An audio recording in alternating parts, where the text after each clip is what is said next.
"Sorry, Mom. We forgot to book your flight and the hotel, too. Everything's full now." That's what he said, just like that. Like forgetting your own mother was the kind of thing that happened every day. He even laughed a little at the end, as if we were both in on the joke. But I didn't laugh.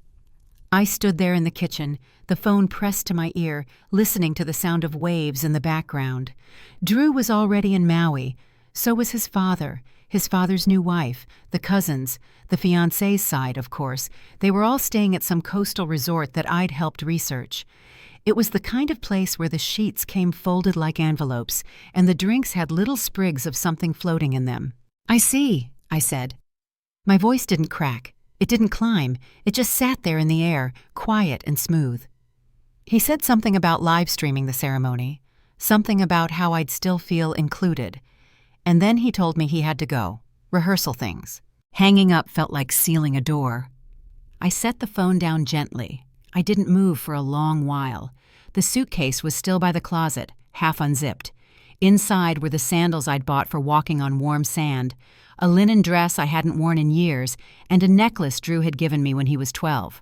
I left them there. I made myself a cup of tea I didn't finish and sat at the table, staring at the wedding calendar still pinned to the fridge. I had marked every date leading up to it: cake tasting, menu review, suit fittings.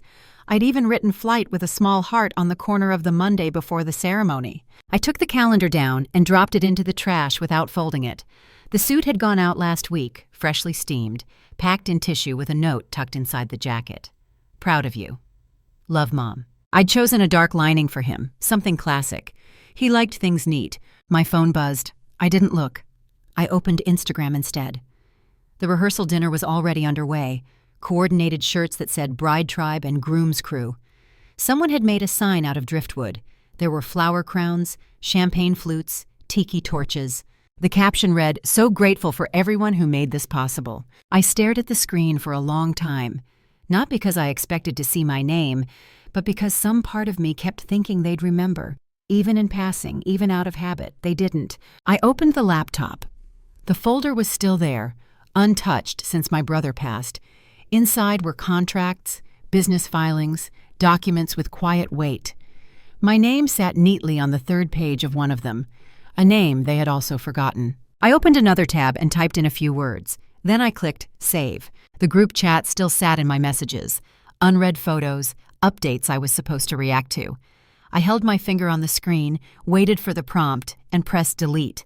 Then I powered the phone off and slid it into the drawer. I didn't need to hear anything else tonight. Instead, I stared at the empty fridge door for a while longer, then at the blinking light on the kettle that I never turned off. It had cooled. I let it be. I drove until the highway sign stopped feeling familiar. There was a guest house tucked behind a row of poplars. No website, no desk clerk, just a mailbox with a number and a handwritten note that said, "Ring once and wait." I paid in cash, no questions asked. The woman gave me a key, pointed to the unit at the end, and disappeared before I could thank her. The room was small but clean, a twin bed, a sink, a table with one chair. I wiped the calendar app from my phone, deleted every reminder. No birthdays, no dentist, no auto renewals, just blank space. No one called, no one asked where I was. The group chat remained dead. Only Eleanor reached out. She left a voicemail. "You were always the hinge holding them together. I hope they noticed the door's off now." I didn't call back. I just sat in the quiet, letting the days drift like unanchored boats. In the morning, I walked the gravel path behind the house, listening to the sound of dry leaves underfoot. In the afternoon, I read, cooked simply, stitched a rip in my coat I'd ignored for years. At night, I drew, not flowers or soft landscapes like I used to. I drew outlines of people, parts, missing lines smudged where faces should be.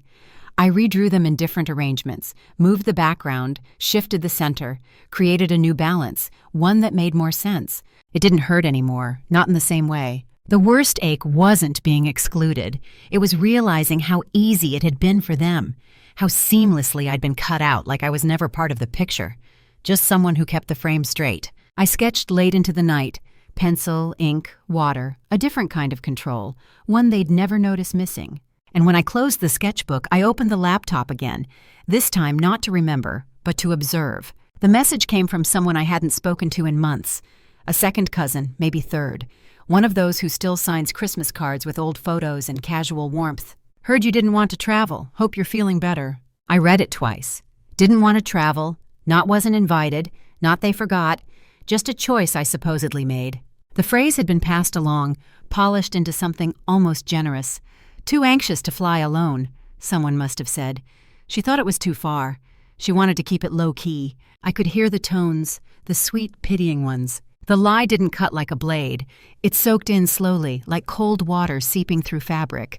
It didn't just exclude me, it rewrote me. I made 2 calls, quiet ones. Eleanor confirmed it. So did Gail, my cousin in Tacoma. That was the version floating around now. Bertha, the worrier, the flake, the one who bowed out for her own comfort. No one had questioned it. I didn't argue, I didn't explain. There was no undoing a story once it made its rounds. Instead, I put the phone down and stepped outside. The cold bit through my sleeves. I let it. I stood there until my skin prickled and my breath came out in sharp clouds. Then I turned back inside, boiled the kettle, and opened my laptop. The folder was still there, my brother's name on every file. Harris had been meticulous, thoughtful, in ways most people never saw. His handwriting on the scanned notes, the initials beside my own, a quiet kind of legacy, the kind no one thought I'd ever need. But I did now. I clicked through the documents one by one, not reading to remember him, but to understand exactly what he'd left in my hands and what they'd never imagined I could use. Harris never liked fanfare. When he passed, there was no service, just a quiet envelope of instructions left with his lawyer. Most of it went to causes he supported, but one file had my name on it. He'd once called it a just-in-case stake, a dormant LLC connected to a firm in Maui. I'd nodded politely, not thinking much of it at the time. Now I opened it again, really looking. The firm was still active, barely, but its web of holdings had expanded, merging with another project I recognized instantly, the beachfront resort where Drew and his in-laws had hosted the wedding, the one I'd helped research menus for. I checked the filings twice, cross-referenced the development maps. There it was, tucked between the property lines and tax codes. My brother's legacy quietly looped into their future, and my name still there, one filing unsigned. If I withdrew my consent, it would freeze their end of the transaction. Not cancel it, just halt it long enough to make things difficult, long enough to be noticed. I copied everything, printed backups, encrypted the rest onto a drive I stored in my bag beside a pair of walking shoes and a change of clothes. No one knew I still had access. No one had ever asked. This wasn't revenge, not yet. It was just awareness, quiet leverage, a way to step back into the room they'd tried to shut behind me. I thought about calling Drew, about saying something measured, something that would remind him who I really was. But I didn't, not then. Instead, I poured myself a cup of lukewarm tea and watched the sun start to rise through the blinds. Let them think I was still away, still invisible. I wouldn't disturb the peace, not just yet. But I'd already taken my seat. Just not the one they forgot to save. I waited a full year. 12 quiet months of family photos I wasn't in, emails I wasn't copied on, and holiday cards that arrived without signatures. The world kept spinning, polished and hollow. I watched the headlines, followed the filings. The partnership Drew's in-laws had built moved fast. New permits, joint ventures, land deals stacked on each other like cards waiting for a breeze. They never thought to look back, and I never needed to remind them I was still here. On the anniversary of the wedding, I bought a heavy gold envelope from a boutique downtown. No brand, no logo, just shimmer and weight. I printed the documents myself. 3 pages, shell company records, questionable transfers, flagged activity, names, amounts, timestamps, no accusation, just information. At the bottom I typed one line, "You married into everything you deserve." I didn't sign it, didn't add a return address. I sealed it with water and a press of my thumb, then drove it across the county to a drop box far from any place they'd expect. I watched it fall, then walked away without looking back. That night I wiped the drive, cleared browser history, shredded the printouts. There was nothing left in my hands but the memory of it. Not rage, not triumph, just clarity. Like a picture finally in focus after a long season of blur. I made tea and sat by the window. The wind had picked up, rattling the branches just enough to remind me winter was coming. I didn't think about how they'd react. I just watched the steam rise and disappear, let it go where it wanted, and waited. 2 weeks passed like stones skipping across still water. Then the headlines came. Development paused amid financial irregularities. State opens preliminary inquiry into coastal resort funding. Silent partner holdings under review. The articles were small at first, tucked in the business section, but they spread quickly. Blogs, local radio, then national outlets. The firm froze new deals. A quiet panic followed. Phrases like restructuring and compliance audit became standard fare. I didn't react, not publicly, not privately. The family group chat, once dormant, flickered to life again. First, a photo of Drew at the resort vanished. Then the wedding album disappeared entirely. Captions turned vague, comments were turned off, then deleted altogether. Drew's wife unfollowed half the family, her mother's account locked. A thread unraveled, not with fire but with steady hands pulling at loose stitches. I went about my days the same. Walked, cooked, wrote, let the kettle whistle long enough to quiet whatever was trying to rise in my chest. Then one night, well past midnight, my phone lit up. A message, just one line. Was this you? No name, no punctuation, just the question hanging there like wet fabric, heavy, clinging. I stared at the screen, thumb hovering. There were 1,000 ways to answer. A denial, a question in return, a lecture, a closing door. Instead, I opened the saved draft I'd written months ago and copied in the line I'd tucked away. You forgot to book my seat. I remembered exactly where I belonged. I let it sit in the text field, my thumb over the send button, the room around me still, the wind pressing at the windows. But I didn't send it. Not yet. Not until I knew what had actually come undone. I let the message sit there unsent for another week. The words didn't lose their weight, but I no longer needed to see them every time I opened my phone. I knew what they meant, that was enough. The headlines kept coming. Investors pulled out. Permits stalled. A quiet exodus of names from the development's website. The firm issued a statement. Unforeseen delays, internal restructuring, the usual dance. Then the social changes began. Wedding photos erased. Her friends stopped tagging her. Family events posted with careful framing, his name never mentioned. Silence spread in every direction, polite and cold. A friend of a friend forwarded me the divorce filing. I didn't ask for it, but people love delivering the final word. Irreconcilable differences, it said. A clean line through a carefully constructed life. Only then did I open the message again. You forgot to book my seat. I remembered what was mine. This time I didn't hesitate. I hit send and let the screen dim to black. I didn't wait for the reply. I didn't need one. I closed the laptop, walked to the kitchen, and filled the kettle. Let the water boil while I stood at the back door, hand on the knob.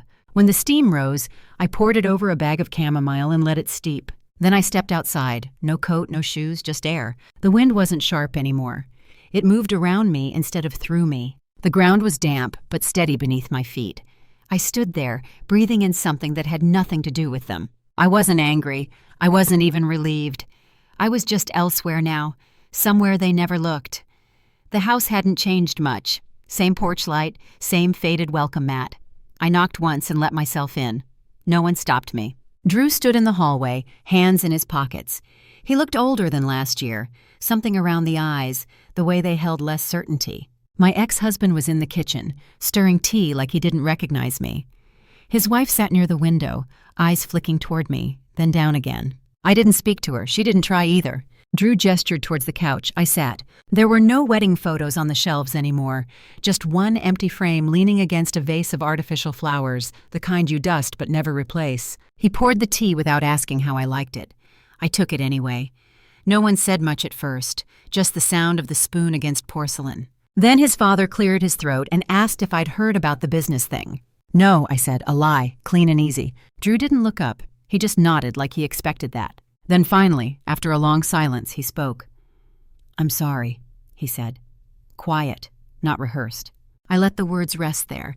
I didn't interrupt, but I didn't nod either. Apologies are strange things. Sometimes they're bandages. Sometimes they're shovels. I watched him for a moment longer, then turned to the window. The backyard was bare now. No swing set. No old tools hanging from the fence. He started to say more. I could feel it. But I stood before he found the words. Thank you for the tea, I said. I placed the cup gently on the table and walked out without waiting for coats or goodbyes. The wind was colder than I expected. I welcomed it. When I came home, the yard had grown wild. Ivy coiled around the mailbox, and something stubborn had cracked the walkway near the porch. I didn't rush to fix it. I trimmed back the edges slowly, one morning at a time, letting the rhythm return on its own. The suitcase stayed by the door for weeks, not because I couldn't unpack it, but because nothing inside was pressing anymore. It had served its purpose. Now it waited like a chapter, closed gently instead of slammed shut. I visited Eleanor on a Tuesday, brought muffins still warm. She didn't ask where I'd been. She just opened the door, hugged me longer than usual, and poured coffee into the chipped blue mugs we always used. Later that week, I printed a photo, one someone else had taken years ago. It was me, alone, standing near the edge of a cliff in Mendocino, hair windblown, coat open, face turned toward the sky. No one else in the frame. I placed it on the shelf between a candle and a smooth stone I'd picked up from a trail I never marked. I never told anyone the full story. Not Eleanor, not Gail, not even the version that would have made me sound stronger, cleverer, more resolved. Some things belong to the space between breath and breeze, where silence is not absence, but choice. I read more now on this porch, mostly with my legs tucked under me and a blanket across my lap. The books don't pile like they used to. I finish one, then rest, let the words settle before picking up another. The phone stays quiet, which suits me. No more alerts, no calendar reminders, just the quiet thrum of my own life moving forward. Not fast, not loud, but steady. Stillness doesn't ask for attention, it just stays.